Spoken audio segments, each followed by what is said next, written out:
tous, bienvenue dans cette vidéo tutoriel qui vous montre comment travailler avec OpenBoard et Google Edu.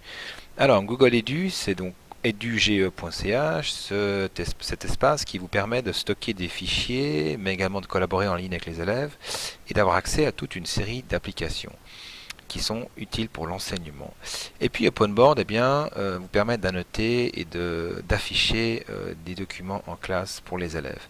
Très pratique donc d'avoir un espace cloud comme eduge.ch puisque vous pouvez depuis la maison travailler avec cet espace-là, y mettre vos fichiers favoris, vos fichiers utiles pour l'enseignement et de cette façon-là vous pouvez les retrouver à l'école, là où vous avez accès à Internet, et vous pouvez donc les importer dans OpenBoard. Qui dit apporter, dit apporter manuellement. Alors là, ça ne change pas au niveau de la procédure, c'est toujours la même chose qu'avec la clé USB qu'on a vu dans une autre vidéo. Alors, nous sommes donc dans l'espace personnel qui est ici, qui est donc www.eduge.ch, qui est un espace donc gratuit offert aux enseignants et qui est illimité au niveau du stockage, je vous le rappelle, ce qui est assez pratique. Alors, vous vous connectez en fait en cliquant donc sur le Drive. Hop, on vous demande donc votre identifiant EEL, qui est l'identifiant école en ligne, qui est le même identifiant que pour accéder à notamment à votre boîte mail ou à Moodle également si vous avez Moodle. Voilà, donc là nous sommes dans le Drive, donc dans votre cloud si vous voulez. Et puis vous avez les fichiers que vous avez préalablement uploadés, donc transférés directement ici, soit via un copier-coller, soit via un nouveau fichier, etc. Donc ça c'est ce qu'on a fait à la maison ou dans n'importe quel endroit où vous avez accès à Internet. Et puis vous vous rappelez, c'est le fameux article qu'on avait scanné via la photocopieuse de l'école.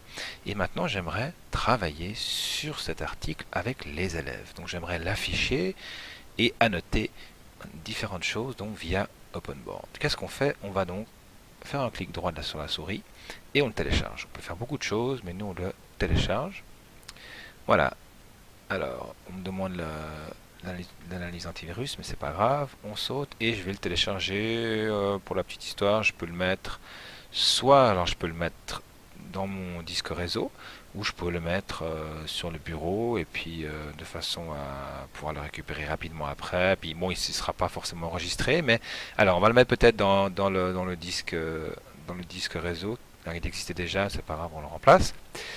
Et puis voilà, et maintenant on va donc dans OpenBoard le chercher. Alors là c'est pareil. Hop. Vous êtes sur OpenBoard, vous allez dans Documents et vous allez donc l'importer depuis le disque réseau qui se trouve ici. Vous allez voir le dernier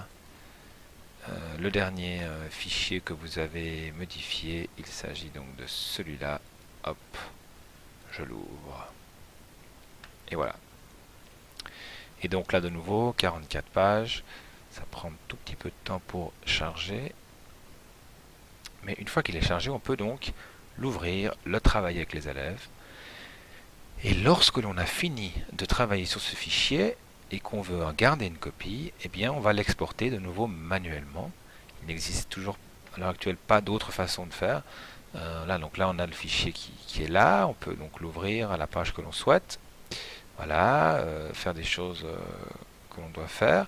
Et puis une fois qu'on a fini de travailler, eh bien on peut soit rester dans OpenBoard de façon à ce qu'on garde cette partie du fichier, ou alors si on veut le garder, en tout cas garder une trace des annotations que l'on a fait sur le fichier, alors il faudra l'exporter au format PDF ou alors au format OpenBoard pour continuer à le travailler à la maison. Mais je vous conseille en format PDF pour l'archivage, et vous allez donc soit en garder une copie. Alors on va faire ça, on va l'enregistrer dans son disque. Alors, il va de nouveau nous dire est-ce que vous voulez écraser le fichier existant. On va dire oui.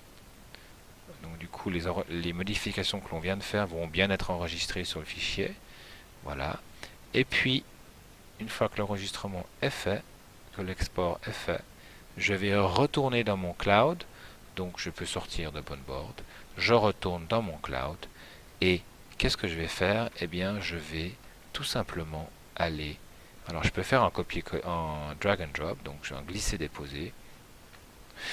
Et donc ce glisser-déposer, eh bien, il est fait comme ceci. Quand j'ouvre la fenêtre de l'explorateur, je vais dans mon disque réseau, je trouve l'article qui est là, je le prends et je le glisse ici. Attention, petite subtilité, il me demande, est-ce que je veux garder l'article que je viens de modifier et donc remplacer la première version, la version de base. De cette façon, j'aurai uniquement l'article que j'aurai modifié, annoté via OpenBoard, donc il comprendra des annotations. Ou alors, est-ce que je veux garder les deux? Et il me propose cela ici, si on regarde bien. On vous dit stocker sous forme de fichiers séparés, c'est ce que je fais. Donc, j'aurai toujours, si je regarde ici plutôt par date, voilà, j'aurai donc, j'ai créé une nouvelle version qu'il a appelée 1, et donc qui est en fait la version que je viens d'annoter, et je garde la première version initiale, qui est donc, elle, entre guillemets, vierge d'annotation. Ça, c'est important pour vous, afin de garder des traces de ce que vous avez fait avec telle et telle classe, et de façon à avoir toujours un fichier sans annotation. Voilà, c'était donc une manière de jouer avec OpenBoard et son cloud, hein, transmettre des fichiers, synchroniser des fichiers, et vous avez vu que la synchronisation se fait de manière manuelle. Voilà, à bientôt.